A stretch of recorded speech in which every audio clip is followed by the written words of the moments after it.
nakita si Saldi ko nung unang confession, akala ko papakawalan si Gutesa. To be honest, Boss Lada, hindi na siya protected. Siya ay illegally detained. Siya ay kinahawakan ngayon ng mga sundalo, particular dyan sa Marines, kinakapitan siya. Hindi siya pinapalabas. So, nangyayari po ngayon, ang katotohanan, pinabaliktad na nila si Sergeant Gutesa. Kaya ako nakikiusap, pakawalan nyo ng tao. Kawawa naman yung pamilya. Kawawa si Sergeant Gutesa. Pagka ang mga politikong magnanakaw ay gipit, nagpapapray over at kay CBCP kumakapit.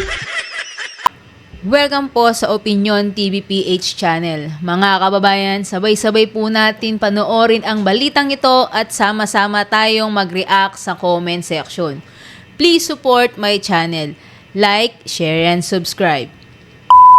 Naku, balita ho natin, marami daw hong nagpanik dyan sa paglabas na yan. Nitong si dating National Security Advisor, nitong si dating Pangulong Rodrigo Duterte na si Hermogenes Esperon. Dati rin ho siyang Chief of Staff ng Armed Forces of the Philippines. Kaya itong mama na to, malalim ho ito sa military. Pagka ito nagsalita, makinig kayo. Para dito kay Brownie. Hoy Brownie, makinig ka ha? Oh, yan na nga ho ba sinasabi natin? Tahimik lang ho yung mga yan. Pero once na nagkaroon na ng galaw, sa tingin nyo ho ba sinong kakampihan ng ating mga men in uniform? Etong mga magnanakaw na politiko o yung sambayan ng Pilipino na umiiyak ngayong mga panahon na to dahil ninakawan ho sila ng ika nga kinabukasan. Kasi ho hindi na ho ito usapin ng 2, 3, 4 na taon. Ang damage ho na ginawa ni Marcos Jr. dito sa bansa na to, baka dekada hindi pa ho natin naaayos. Pero bago ho yan, isang like at isang subscribe, masaya na ho tayo dyan sa mga gusto sumali sa ating community. Yung join button, nandyan lang ho sa baba. Yun na nga mga kababayan. Meron ho tayong kasabihan dito sa PH Update. Pagka ang magnanakaw ay gipit, eto ho, sa pare kumakapit. Pray over pa more. Diba? Kung naniniwala ho kayong magnanakaw, yang si Martin Romualdez, i-share nyo ho itong video para magulantang ho siya. Magtaka ho siya bakit nakaabot sa akin tong video na to ni PH Update. Kasi naniniwala ang sambayan ng Pilipino na magnanakaw ka, Martin Romualdez. Ibang klase ho mga kababayan ha. Pag ang mga politikong magnanakaw ay gipit, sa mga pare kumakapit. Meron pa ho tayong isa dito mga kababayan. Pag ang mga politikong magnanakaw ay gipit, sa pare kumakapit. Ayan ho mga kababayan. Heto na ho mga kababayan. Alangan naman puro larawan ka lang PH. Diba? Puro larawan ka. I-pray over yan. Palayasin nyo yung mga masasamang espiritong ika nga may control. Ay, sa bagay. Siya yun eh. Anak ka ng toka. Papa-insert ka ng 100 bilyon. 25 billion daw di umano napunta sa'yo, sabi ni Saldi ko. Kapal na mukha mo, Brads. Pagka ang mga politikong magnanakaw ay gipit, sa CBCP kumakapit. Ano Pedro Garamata? Yan ang tanong, CBCP magkano? Hindi nyo ba ako hagisan dito? Walang nga kayo. Hindi, joke lang, baka bigla tayong hagisan. No, wag. Di ko kailangan yan. Baka galing pa yun dun sa mga mali-malitang hinatid ni Saldi ko dyan sa Malacanang. Wag na lang. Pangbirang yan. Ito, November 16, 18, INC rally is not supported by the Roman Catholic Church. Akala mo pagka talaga nagsabing Roman Catholic Church, talagang bigat na bigat yung datingan no? Karamihan ho na mga Katoliko sarado galit kay Marcos Jr. Ngayon, yung organisasyon na CBCP na yan, kung makapagsalita, akala mo pangkalahatan ng simbahang Katolika. Napakalaking kabalbalan. Heto na nga ho yan mga kababayan. Pagka ang mga politikong magnanakaw ay gipit, nagpapapray over at kay CBCP kumakapit. Diba? Ang tanong magkano? Nagtatanong lang naman tayo. Di ko kayo pinaparatangan ng kung ano-ano. Pero ang sigurado ko dito, pagka ang presidenteng gipit na magnanakaw... Mali. Rewind. Pagka ang politikong magnanakaw ay gipit, sabi CBCP kumakapit. Papahama ka PH update sa mga pinaggagawa mo na yan. Diba? Hindi Mantakin nyo ho mga kababayan, nagdudumilit ng ebidensya, ang dami nang namatay sa baha, ang dami nang nasiraan ng mga kagamitan, ang dami ng mga nasawi dito sa katakawan sa pera ng mga nasa kapangyarihan. Ang panawagan lang naman ng INC para sa transparency at magkaroon ng kalutasan itong napakalaking problema natin sa korupsyon dito sa ating bansang sinilangan. Tapos ang sasabihin ng CBCP na parabang sila ang tagapagsalita ng mga Katoliko sa buong Pilipinas. Hindi daw ho suportado ng Roman Catholic Church. Ano kayo? Pambihira. Ganon. Dahil ang galaw INC. Dahil nagsusumigaw ang bilang ng INC. Hindi sasama ang Roman Catholic Church. Ano ko Ibig sabihin, hindi ho kayo para sa tunay na pagbabago dito sa bansa na to. Para ho kayo sa mga politikong gipit na ngayon sa CBCP kumakapit. Eto na ho Hindi, real talk lang tayo dito. Huwag na tayo mag-ungguyan dito, CBCP. Binasa ko yung statement nyo nung nakalipas na araw. Hindi ho natin nagustuhan. Pero sa susunod na video, subukan ho natin pasadahan. Anak ng Petrang Garapata. Kayo dyan sa CBCP, ha? Di ba kayo? Di ba? O-offeran kayo. O sige, labas kayo ng statement. Halimbawa, hindi to CBCP. Ibang organisasyon to. Hindi CBCP itong tinutukoy ko. Huwag kayong balat sibuyas, CBCP. Halimbawa, sabi ng administration, yung tipong sumusundot kayo sa social media, ganyan na kasi yan. Ganyan yan. Pagka ika nga gustong makakubra nung mga galing sa maleta ni Saldico, ang gagawin ho ng ibang mga religious group, ganito, susundatan nila, yung magpapalipad hangin sila. Ang CBCP, mali. Race, hindi CBCP. Ang kunyari, PH Update Organization, kinukundina ang malawakang korupsyon na nangyayari sa ating bansa. Yung mga salita na yon, warning sign lang yan. Parang sinasabi mo lang sa administrasyon, nanonood kami, nakikinig kami, anong plano nyo para sa amin? Ngayon, pagka sinabi ng administration o PH Update Organization, church, or kung ano pa man ang pangalan ng buwisit mong organization, sasabihin niya, wag na kayo sumama dyan sa rally. Pag-pray over nyo na lang ako. Yung 500 million, nandun na sa isang maletang binigay ni Saldico. Ano sasabihin nitong, hindi yung CBCP ang tinutukoy ko dito, ha? Yung ibang mga religious group na hindi ko papangalanan. Yung CBCP talagang free over lang yan. Free. Free over lang ho yan. O syempre, pagkakuha mo ng 500 million na nandun sa maletang ibinigay ni Saldico, kung sasabihin mo na lang, hindi namin suportado yung panawagan ng INC na yan. Anak ng towa, lalaking mga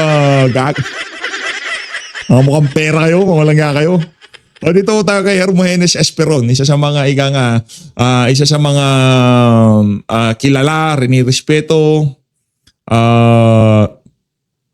malalim pagdating sa militar sa ating bansa. Hermogenes Esperon, pakinggan mo natin. Game! Maraming matino, marami ring aalis. Yun, maraming matino, maraming aalis. Patikim pa lang ko yan mga kababayan. Yung kompleto, magkakulay pa naman kami ng damit nitong si Sir Hermogenes Esperon, no? O ano ho yan? Patikim pa lang yan. Mamaya ho natin papanuurin yung kabuuan ng panayam na yan sa kanya habang tinitingnan natin itong pagpe-pray. Bait mo dyan, brad, ha? Hindi ka ba wala ka bang nararamdaman na mainit sa sa kalamnan mo? Baka gusto lumayas ng mga kurakot na demonyo na nananahan sa'yo, ha? Walang niya ka. Kasi hindi na hugawain ng isang matinong tao. Yang mga ganyan, yung tipong magpapa-insert ka ng 100 bilyon. Pambihirang yan.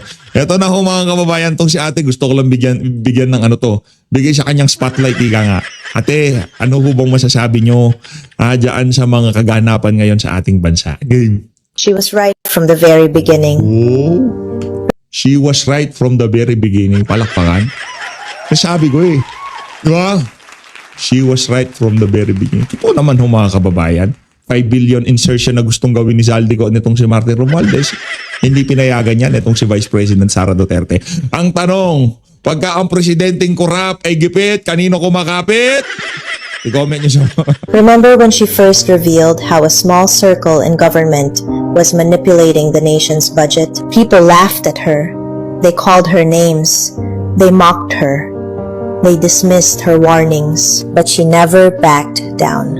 Even when different political camps banded together to silence her, she stood firm, challenging the powerful figures who treated public funds like their personal playground. She warned everyone that the national budget was being tightly controlled by just a few influential individuals. Instead of listening, they tried to destroy her through impeachment threats, harassment, and endless accusations. But time always exposes the truth. And now, those same people are finally admitting the very system she already fought to expose. She wasn't wrong. She wasn't lying. She was ahead. She was courageous. She was right all along. She was right all along. Malupit yun ha. She was right all along. Palakpakan ho natin itong si ate girl. Di ko man mabigyan ng maayos na credit to kasi nakita ko lang yung video niya. Hindi linagay noong nag-repost yung credito dito kay ate. Mega love shoutout. Palakpakan ho natin itong si ate ha. She was right all along. Di ba? Yun ho yun eh. Di ba? Matagal na tayong winarningan nitong si ate VP Sara. Ate? Bigla mo naging ate, ganon, PH. Di, Ma'am VP, no? Matagal na ho tayong winarningan nitong si Ma'am VP Sara na itong administrasyon na to palubog talaga ito dahil wala silang ginagawa sa gabinete, sa meeting kung hindi pagplanuhan kung paano pagnakawan ang sambayanan. Ito na ang pinakaabangan ng lahat. Itong si Boss Dada, matindi. Mag-subscribe kayo. Malupit yan. Yan sinasabi ko sa inyo. Magaling ho yan. No? Anuhin ho natin siya. Panoorin ho natin ang mga video niya.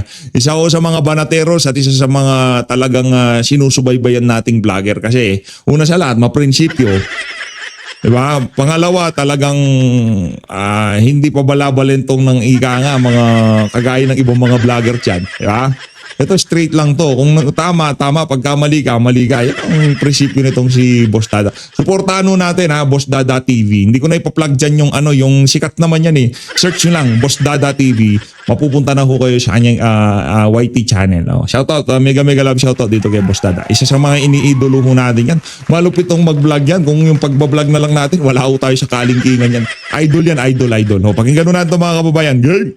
Nanonood sa SMNI. Si Franco and Jade doon nasa studio. Yes. Magandang hapon po sa inyo dyan. Yes, Kong, nandito po tayo ngayon. Ano po ang nangyayari dito ngayon at ano po ang sinusuportahan natin? Well, kanina nga, nakita natin yung grupo, pinapangunahan ni Atty. GB Bondo. Ino-organize na lahat. Ang dami natin mga tao nandito, plus yung mga kaibigan natin sa media. Palagay ko, itong oras na ito, magdadagsa at siguro mga 3, magdadami na. Nung una alam mo, Boss Dada, panawagan, accountability, transparency, justice. Pero para sa akin, makatapos yung saldi ko, malinaw eh. Talagang dapat panagot ang presidente. Kailangan ipaliwanag niya, siya ang accountable. At nung una nito, ang sinasabi ko madalas sa interview, na imbestigahan nila si Speaker Martin. Imbestigahan nila si Saldico. Maging yung mga tao ni Saldico para makita saan napupunta yung pera. Ngayon si Saldico lang nagsalita eh. So, medyo Boss Data, ibang usapan to. Malinaw sa akin ang isyong to, ang Pangulong Presidente Marcos, Bongbong Marcos, ang kailangan siya magpaliwanag dahil itong problemang to, mukhang siya ang mastermind. Pero, Kong, sinasabi po nila na kasama daw kayo sa listahan ng mga destabilizers ng gobyerno. Nako! Tapos nananawagan po kayo ng pagbibitiw ng mga nasa gobyerno. Ano po masasabi? Kung narinig ko rin yan, kasama kasi ng listahan itong si Montulfo. Yung pinipilit niyang talagang maging relevant ngayong mga panahon na to. Anak ng towa. Hoy, Montulfo! Nakita ko yung picture mo nung ginulpi ka nitong si Mark sa... Ano pangalan to? Si Mark... Kalimutan. Dagi nung ginulpi ko yan. Sa airport. Sabi nyo to? Una, Boss Dada, kahit anong tingnan na lahat ng interview ko, hindi ako nananawagan ng resignation. Ang panawagan ko, imbestigahan nila ng tama. Huwag nilang gawin yung script nila ayon sa kagustuhan nila kung sino lang dapat ang makulong, kung sino lang dapat ang kasuhan. Ngayon, Ang panawagan ko talaga, mag-resign ng Pangulo. Matapos ituro ni Saldico na siya talaga ang kumukuha ng pera. Dahil alam mo, Boss Dada, yung issue na to, nagsimula ako na involved dahil kay Sergeant Cotesa. Si Sergeant Cotesa nung una, sinasabi niya, nagdi-deliver kami ng pera, maleta, kay Speaker Martin. Ngayon, sinasabi ni Saldico, pati kay Presidente, siya nagpapadeliver. Anong ibig sabihin nito? Hindi ba si Saldico tao nila, chairman ng appropriations nila, sila yung magkakasama, sila yung sindikato sa nangyaring nakawan sa pondo ng gobyerno. Yun nga, pagdating naman doon kay Orly Cortez, Kung medyo bumabagsak ho yung audio kasi talagang sinusubukan ko hong tanggalin yung background music kasi meron hong background music tong interview na to. Ano nyo na lang subukan nyo na lang intindihin ng matinding pag-iintinding kailangan natin dito. Kasi talaga kung susubukan kong tanggalin yung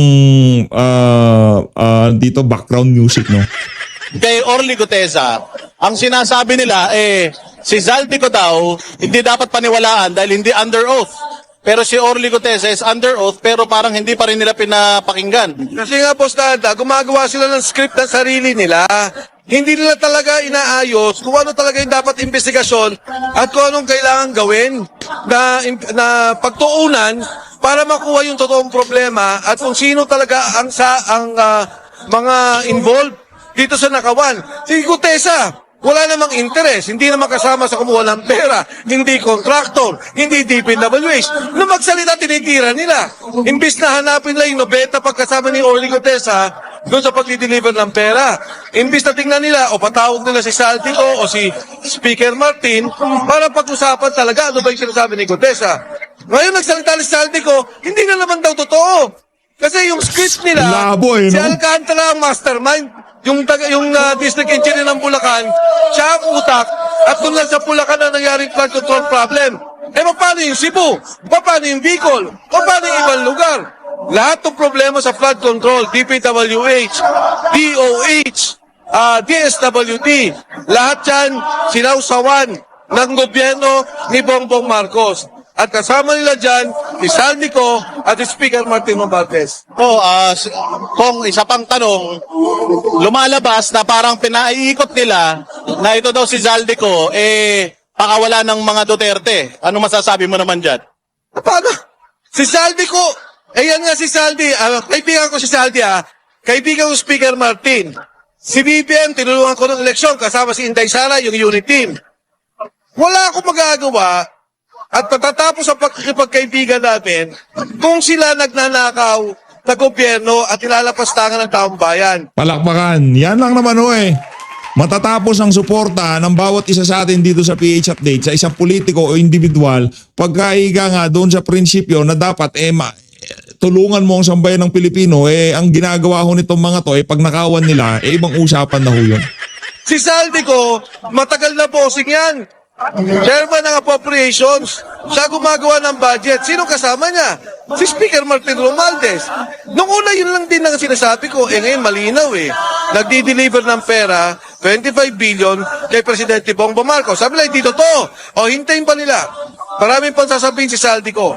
Alam mo kung ba't alam kong maraming pang sasabihin si Saldico? Dahil yan, nung magsalita si Gutesa, maraming ikinwento na hindi niya na sinama sa salaysay niya. Na alam ni Saldico, etong perang to at ano yung nakawalan nangyari.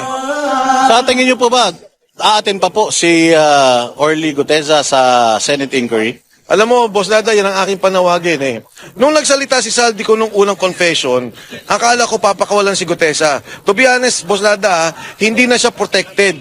Siya ay illegally detained. Siya ay kinahawakan ngayon ng mga sundalo, particular dyan sa Marines, kinakapitan siya. Hindi siya pinapalabas. So, nangyari po ngayon, ang katotohanan, pinabaliktad na nila si Sergeant Gutesa. Kaya ako nakikiusap, pakawalan nyo ng tao. Kawawa naman yung pamilya. Kawawa si Sergeant Gutesa. Lang yan. Pinabaliktad na ho pala. Paano yan? Pinabaliktad nyo yung si Gutesa, yung amo niya naman ang nagsabi. Anak ng toka, yung amo niya nagsabi na totoo ang sinasabi ni Gutesa. Ngayon sasabihin ni Gutesa na hindi totoo yun. Inutusan lang ako ni Congressman ganito, nitong si Senator ganito. Sabi ni Saldico, hindi. Totoo lahat ng sinabi ni Gutesa. Para doon sa mga nagpabaliktad, anak ng Petrang Garapata, Kakagigil kayo. Wala kayong puwang sa pamahalaan. Kung taga-Marines man kayo, mga walang kwenta kayo. Huwag na nilang gipitin dahil yung tao naman, sincero ang paniniwala at pagtulong sa bansa. Wala pong kinuwang pera yan, walang interest po yan. Yan ang pinaka hindi involved. Buti nga si Saldi ko. Bilyon-bilyon yung pera. Yung mga kontraktor, nakita niyo yung mga kotse, yung mga pagmamayari nila, grabe, bilyonan. Itong taong to, nakita lang naman niya, binaha sila eh. Nasabi niya, ito pala yung dinideliver namin pera. Hindi, Boss Dada, yun ang aking apila. Kung sino man may hawak sa kanya, please, pakawalan niyo, wala namang alam yung tao. Yung statement ng ating mahal na Pangulo patungkol dito sa mga akusasyon ni Zaldico, sinasabi niya na makikita naman daw sa lifestyle ni Zaldico na siya mag-isa ang gumawa nitong karumal-dumal na krimen na to sa bayan. Naniniwala po ba kayo ron? 3 taon, chairman of operations. Di ba dapat alam mo yun dahil budget chairman mo siya eh. Nakikita mo yung tatakbo ng pondo, di ba? Dahil ikaw yung nagsasabit ng pondo. Tapos yung nga, sinasabi Saldi ko, nagpasok sa bicameral committee, nagkaroon ng insertion. Sabi lang, bakit kailangan insert? Pondo naman ng presidente yun. Kasi pagka bicam, hindi na pinapakalaman ng mga congressman tsaka senador. Doon na lang ang singitan yun sa maliit na komite. 3 taon pinabayaan nyo, tapos ngayon sasabihin nyo, kalaban nyo, magdanakaw. Mukhang walang maniniwala dyan. Para bang Boss Dada sindikato kayo, akyat bahay, 5 kayo, nakaw kayo ng nakaw. Nung nagtapat na yun, sasabihin nyo, hindi, yan, siya lang ang magnanakaw. Grupo ho kayo, tagal nyo magkakasama. Correct. Alam ko, masyadong maraming appointments at busy si Kong. Manawagan po tayo sa mga kababayan natin na hindi pa nagdidesisyon na punta rito. Bakit kailangan magpunta sila rito ngayon? Sa ating po mga kababayan, alam nyo, madalas sinasabi nila na bakit ganyan ang mga Pilipino sa iba't ibang lugar pag konting issue ng korupsyon lumalabas. Alam ko may pagtitimpi ang Pilipino, pero sa ngayon, hindi na po tayo dapat magtimpi. Grabe na po ang nangyayari. Yung pong perang nawawala, dapat edukasyon ng inyong anak. Yung perang nawawala, dapat yung na-hospital po tayo nababayaran. Marami nagkakasakit, hindi mabayaran. Pinet, wala kang pondo. Ito pong perang nawawala, dapat hindi po tayo nababaha. Yung flood control, ang ibig mong sabihin yan, pondo para ayusin ang pagbabaha. Hindi ho yan pagdedredging lang at paglilinis. Pero patuloy nakita natin yung nagbabaha. Kaya sa ating mga kababayan, naniniwala po ako na nasa puso nyo at isip nyo yung mga pangyayaring to. Samahan nyo po kami dito, magpakita po tayo dahil dapat pong itigil na po to. Tama na, sobra na. Wakasan na po natin itong nangyari sa ating bansa. At syempre huwag nyo kalimutan, panoorin si Boss Dada. Parati yung pinapanood ng asawa ko yan. Sa ating po mga kasama sa SMNI. Boss Dada, panoorin nyo yan si Boss Dada. Malupit yan, Mabuhay malupit. po kayo. Idol. Maraming salamat, Kong. At ayun nga po, Pero kitang-kita yung pagpayat ni Boss Dada. Congratulations, balakpakan natin itong si Boss Dada. Ang nung huling kita ko dyan, talagang ang laki niyan si Boss Dada. Pero ngayon, kahit sa camera, nakikita ko natin, ang laki din ng ipinayat niya.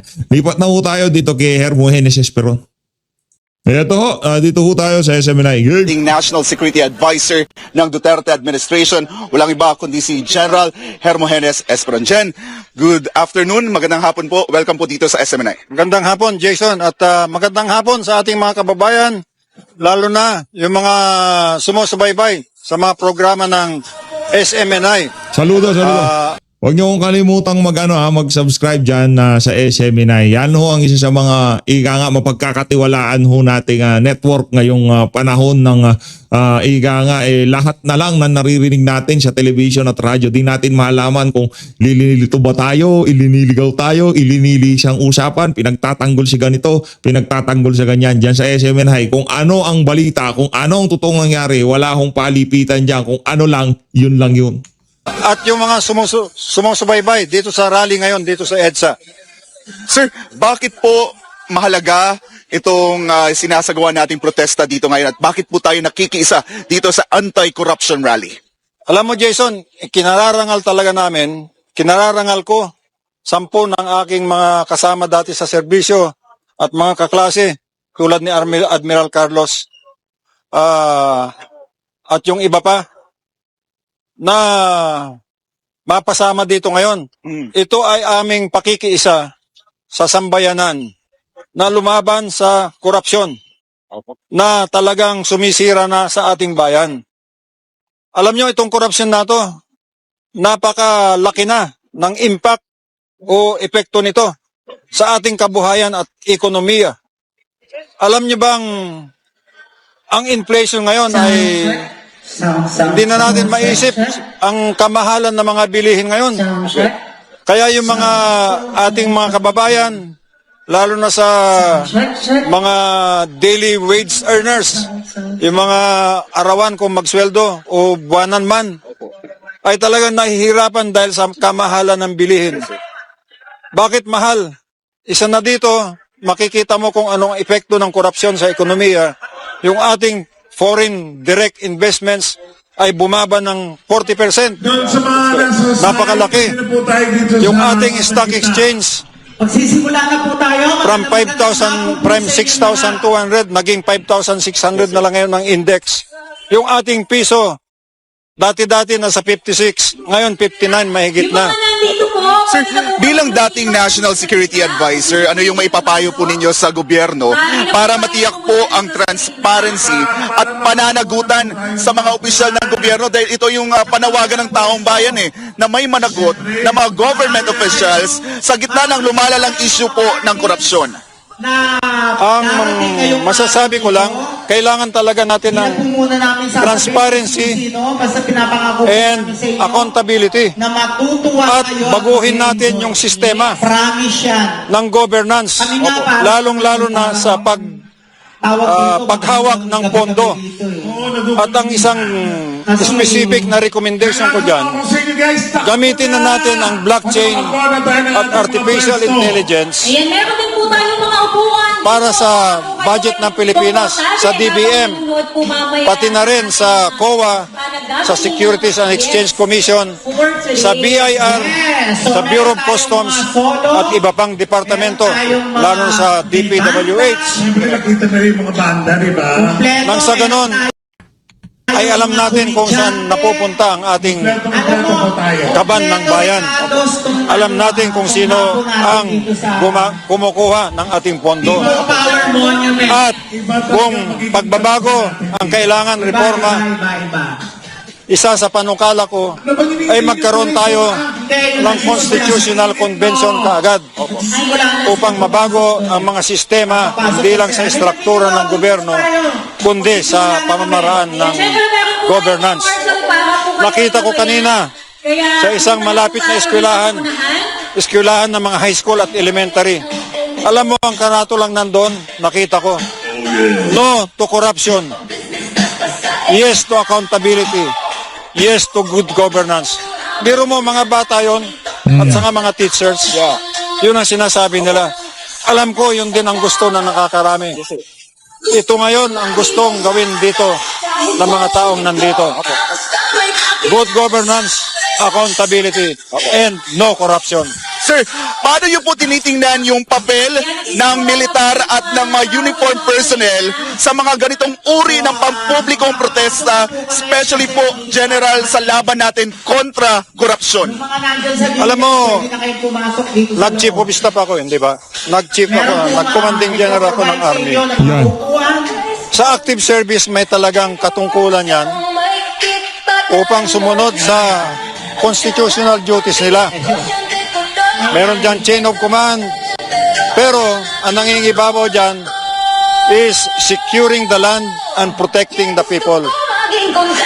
Sinabi naman ni Chief of Staff, meron siyang statement, he will protect our rights, our freedom of expression. Gagawin nila yan at ako'y nagpapasalamat. Nagpapasalamat ako na sana igawin nila yan.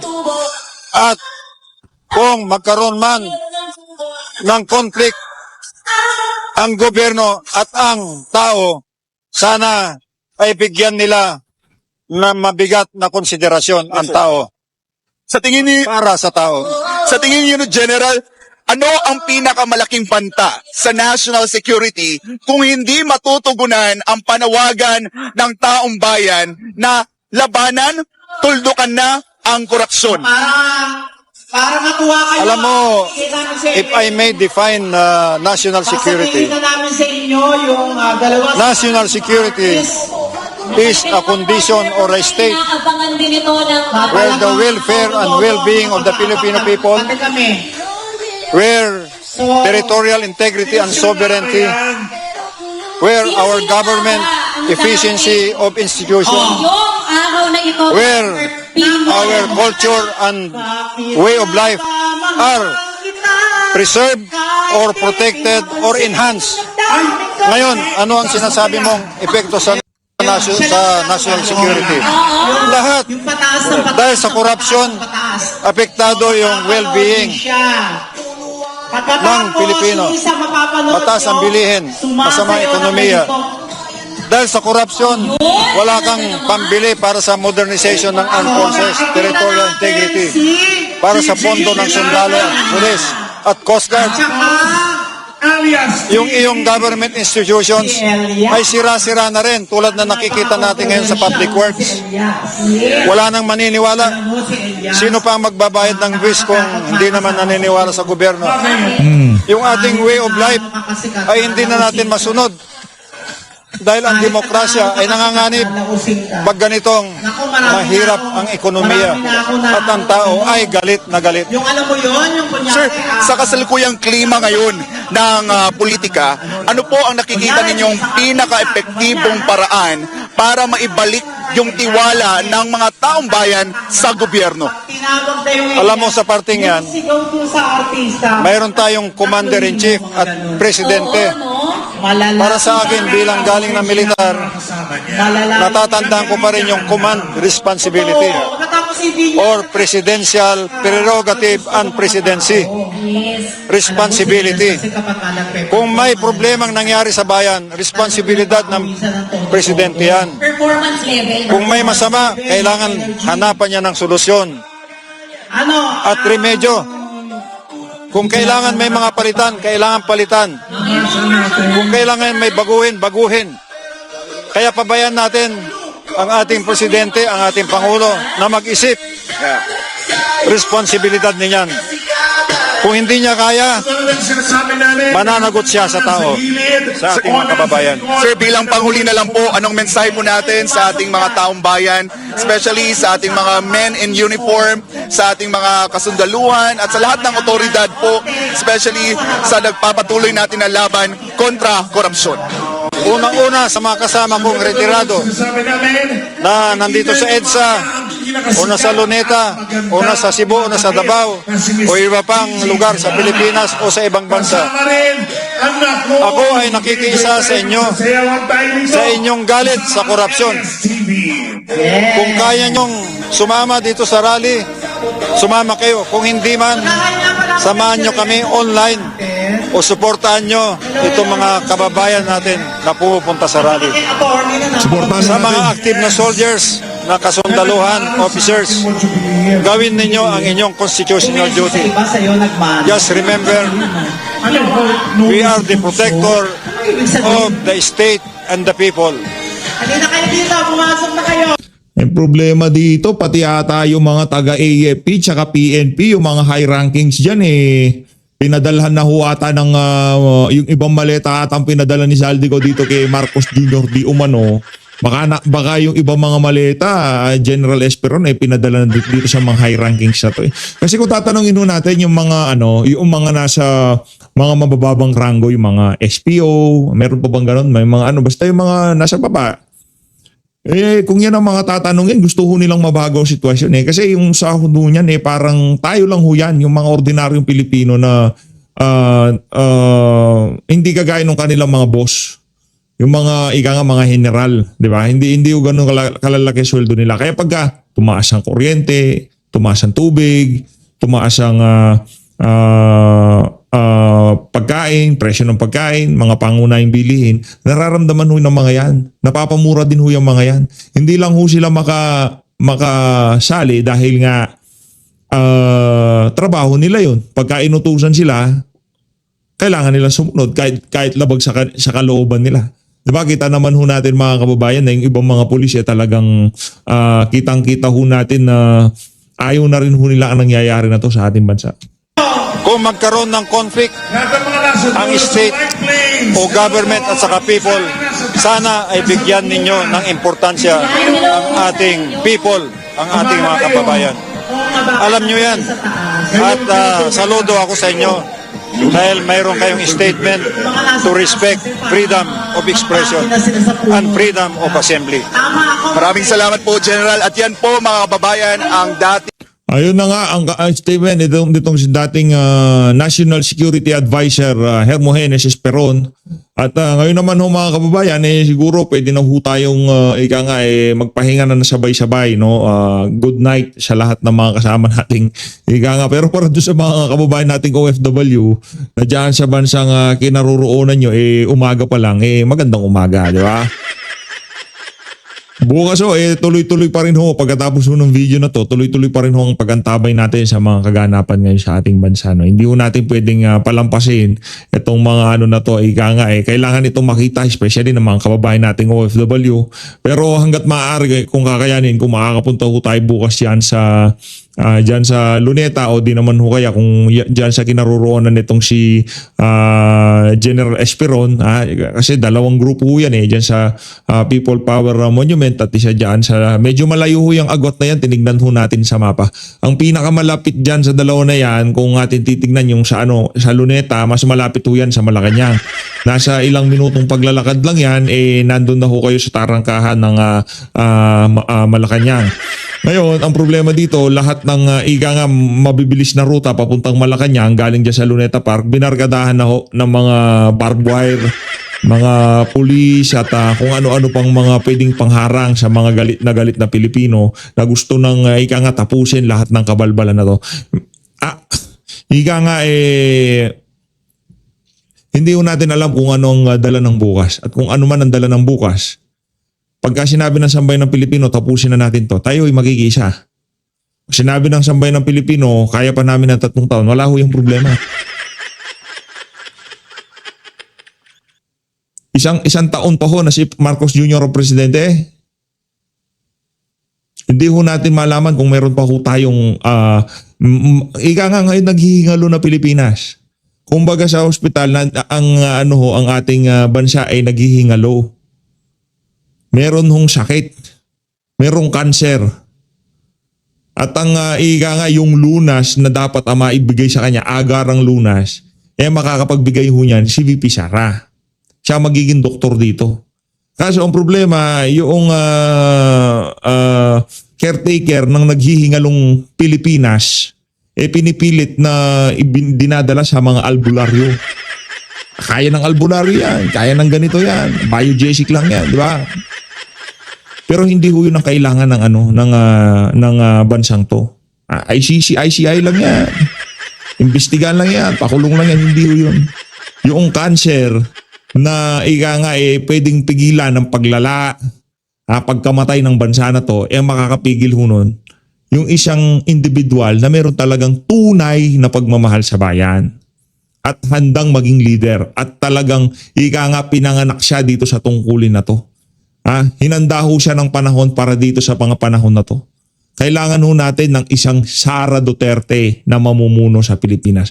Bakit ayaw ho siya ng ibang mga taga CDCP, Tinklawan, Dilawan, Talyanista, Ensaymada? Bakit ayaw ho siya?